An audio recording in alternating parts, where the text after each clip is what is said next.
ব্যবসা করতে টাকা লাগে না। আর এই কথাটা তখনই প্রযোজ্য হবে যখন আপনার মধ্যে এই 5টা কোয়ালিটি থাকবে।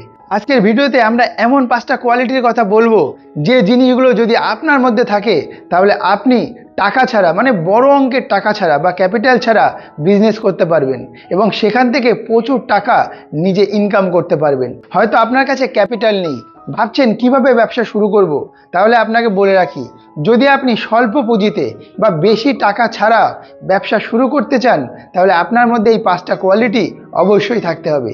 কি সেই 5টা কোয়ালিটি? আসুন আজকে আমরা সেটা নিয়ে আলোচনা করব। নমস্কার, আমি সুদীপ ভট্টাচার্য আর আপনারা দেখছেন বাংলা মোটিভেশনাল চ্যানেল অপ্রিয় সত্য। অনেককেই আপনি বলতে শুনবেন যে ব্যবসা করতে টাকা লাগে না, বুদ্ধি লাগে, ব্যবসা করতে টাকা লাগে না, এটা লাগে সেটা লাগে, ইত্যাদি ইত্যাদি। কিন্তু আপনি কি জানেন, যদি আপনার কাছে অনেক পরিমাণ অর্থ থাকে তাহলে আপনি খুব সিকিউরভাবে কোনো ব্যবসা করতে পারবেন। কিন্তু হ্যাঁ, যদি আপনার কাছে অনেক অর্থ থাকেও তবুও কিন্তু যদি আপনি ভুলভাল ব্যবসা নেমে পড়েন তাহলে কিন্তু আপনার অর্থ জলে যেতে পারে। তাই আপনাকে শুধুমাত্র অর্থ নিয়েই ব্যবসা করতে নামলে হবে না, তার সাথে সাথে আপনার মধ্যে কিছু ইউনিক জিনিস থাকতে হবে যেটা আপনার ব্যবসাকে আপনার উন্নতি করতে সাহায্য করবে। যাদের কাছে বিপুল পরিমাণে অর্থ আছে তারা তো সেই অর্থ এমন কোনো বিজনেসে লাগিয়ে রেখেছে যেখান থেকে টাকা আসতেই থাকবে আসতেই থাকবে। কিন্তু যদি আপনার কাছে বিপুল পরিমাণে অর্থ না থাকে, যদি আপনি এখনও অর্থের জন্য ব্যবসা শুরু না করতে পারছেন, তাহলে আপনাকে বলে রাখি, আপনি স্বল্প পুঁজি নিয়েও এমন অনেক ব্যবসা করতে পারেন যেটা আপনার জন্য বেশ লাভজনক। কিন্তু স্বল্প পুঁজিতে ব্যবসা করতে হলে আপনার মধ্যে এই 5টা জিনিস অবশ্যই থাকতে হবে। নাম্বার 1, মুখের হাসি। যদি আপনার মুখে হাসি না থাকে তাহলে আমি বলবো আপনাকে ব্যবসায় আসাই উচিত নয়। এখন কিন্তু কাস্টমাররা বিভিন্ন দোকানে ভিজিট করেন এবং সেখান থেকে তারা জিনিস কেনেন। এমনকি অনলাইনেও কোনো জিনিস তারা অর্ডার দিতে পারেন, সেখানে কেউ তাদের সাথে খারাপ ব্যবহার করবে না। হাজারটা জিনিস সেখানে তারা দেখতে পাবে এবং যেটা পছন্দ হবে সেটা সে কিনে নিতে পারবে।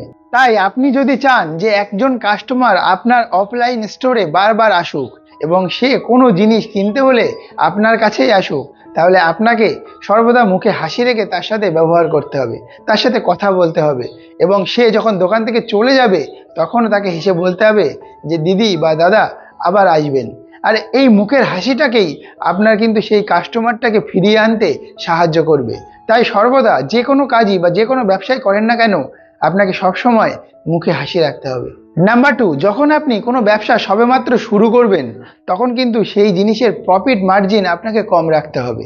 যদি আপনি কম প্রফিটে সেই জিনিসটা সেল করতে পারেন তাহলে কিন্তু কাস্টমার যখন অন্য দোকানে ভিজিট করবে তখন জানতে পারবে যে এই জিনিসটার দাম আপনার দোকানে অন্য দোকানের থেকেও কম, আর তখনই সেই কাস্টমার আপনার কাছে আসবে এবং আপনার থেকে জিনিস কিনবে।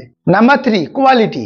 যদি আপনি ভালো জিনিস রাখেন তাহলে কিন্তু কাস্টমার সেই জিনিসটা ব্যবহার করে আপনার কাছে আবার ফেরত আসবে এবং বারবার আপনার থেকে সেই জিনিসটা সে নিজেও কিনবে এবং তার বন্ধু বান্ধব, তার আত্মীয় স্বজন, তার ফ্রেন্ড সার্কেলের সবাইকে সেই জিনিসটা রেকমেন্ড করবে। তাই আপনাকে এমন কোয়ালিটি জিনিস বিক্রি করতে হবে যেটার খারাপ রিপোর্ট মার্কেটে নেই, আর তাহলে আপনি রিটার্ন কাস্টমার পাবেন এবং আপনার ব্যবসা ধীরে ধীরে গ্রোথ হতে থাকবে। Number 4, after sale service. অর্থাৎ কোনো জিনিস আপনি কাস্টমারকে বিক্রি করলেন আর সেটা যদি সার্ভিসেবল কোনো জিনিস হয় তাহলে কিন্তু আপনাকে বিক্রি করার পর সেই জিনিসটা সার্ভিস দিতে হবে। ধরুন আপনি একটা জিনিস বিক্রি করেছেন যার ওয়ারেন্টি 6 মাস এবং তাকে জিনিসটা বেচার পর 2 মাস পরে সেই জিনিসটা খারাপ হয়ে গেছে এবং কাস্টমার সেই জিনিসটা নিয়ে আপনার দোকানে আসলো এবং তাকে আপনি 1 মাস ধরে বা 2 মাস ধরে ঘোরাচ্ছেন সেই জিনিসটা বদলে দেওয়ার জন্য, তাহলে কিন্তু সেই কাস্টমার দ্বিতীয়বার আপনার কাছ থেকে সেই জিনিসটা কিনতে 100 বার ভাববে। তাই যদি সম্ভব হয় সেই জিনিসটা কাস্টমার নিয়ে আসার সাথে সাথে তাকে রিপ্লেস করে দেন এবং আপনি কোম্পানির থেকে 1 সপ্তাহ পরে সেটা রিপ্লেস করে নেন, তবেই কিন্তু সেই কাস্টমারটা আপনার কাছে আবার জিনিস কিনতে আসবে। আর যখন একটা কাস্টমার আপনার থেকে আফটার সেল সার্ভিস পাবে তখন কিন্তু সেই কাস্টমারটা আর অন্য কোথাও যাবে না, তার সুবিধা অসুবিধায় তার প্রত্যেকটা প্রয়োজনে সে আপনার দোকানে আসবে আপনার থেকে জিনিস কিনতে। নাম্বার 5, এটা সবচেয়ে গুরুত্বপূর্ণ। যদি আপনার কাছে অনেক অর্থ না থাকে তাহলে কিন্তু আপনার ধৈর্যের সাথে ব্যবসা করতে হবে। যে কোনো ব্যবসায় কিন্তু একদিনে গ্রোথ হয় না। যদি আপনি 10 লক্ষ টাকা দিয়ে কোনো ব্যবসা শুরু করেন, সেই ব্যবসার গ্রোথ যেভাবে হবে, আপনি যদি 1 লক্ষ টাকার কোনো ছোট ব্যবসা শুরু করেন, সেই ব্যবসার গ্রোথ কিন্তু তার থেকে অনেক কম হবে, এটাই স্বাভাবিক। কিছু ব্যবসায় ব্যতিক্রম আছে, কিন্তু আমি সব ধরনের কাস্টমার এবং সব ধরনের ব্যবসার কথা মাথায় রেখেই এটা আপনাদেরকে বললাম। আপনাকে মাথায় রাখতে হবে যে আপনি যে অল্প পুঁজিতে ব্যবসা শুরু করেছেন, আপনার দোকানে যে স্বল্প পরিমাণ জিনিস আছে, ভ্যারাইটিস আছে, সেগুলোকে ধীরে ধীরে আপনার কাস্টমারের কাছে বারবার সেল করতে হবে এবং সেখান থেকে স্বল্প পরিমাণ যে অর্থ আপনি ইনকাম করবেন, সেটা দিয়ে আপনার দোকানের প্রোডাক্ট ধীরে ধীরে বাড়াতে হবে।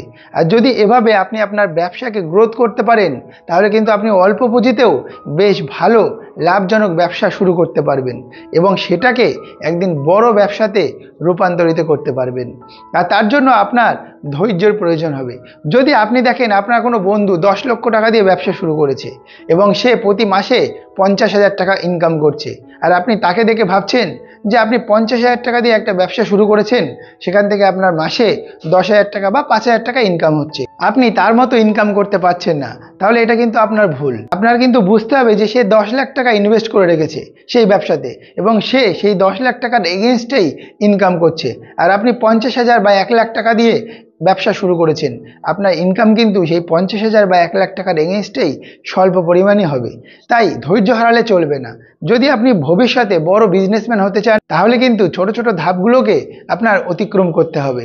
আর যদি আপনি ছোট ধাপগুলোকে অতিক্রম করতে পারেন, তাহলে একদিন ভবিষ্যতে আপনি বড় বিজনেসম্যান হতে পারবেন। যদি ভিডিওটা আপনাদের পছন্দ হয়, যদি মনে হয় যে হ্যাঁ, এই 5টা পয়েন্ট অবশ্যই প্রত্যেকটা বিজনেসম্যানের মধ্যে থাকা প্রয়োজন, তাহলে কমেন্টে জানাতে ভুলবেন না যে আপনার মধ্যে কোন গুণটা বর্তমান আছে। আপনাদের কমেন্ট এবং লাইক আমাদেরকে ভিডিও করার জন্য মোটিভেট করে। তাই ভিডিওটা যদি ভালো লাগে তাহলে লাইক করবেন এবং বন্ধুদের সাথে শেয়ার করবেন, আর চ্যানেলটাকে সাবস্ক্রাইব করে আমাদের পাশে থাকবেন। দেখা হচ্ছে অন্য কোনো ভিডিওতে। ততক্ষণ পর্যন্ত ভালো থাকবেন, সুস্থ থাকবেন।